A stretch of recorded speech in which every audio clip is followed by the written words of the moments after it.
Okay, seated calf raise.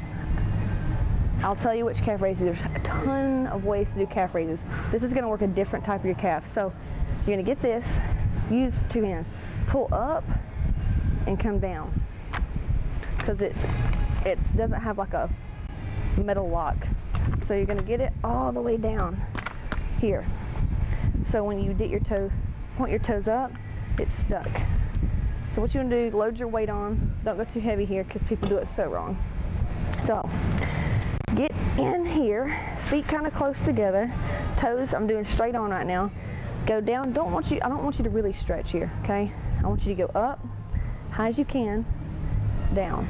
Kind of a quick pause, going down slow. If you bounce, you're just working your Achilles tendon. It's not really hitting your calf. So I want you to go down and squeeze, up, squeeze it, hold it. And here, I don't want you being slouched. I want your boobs up, your chest out.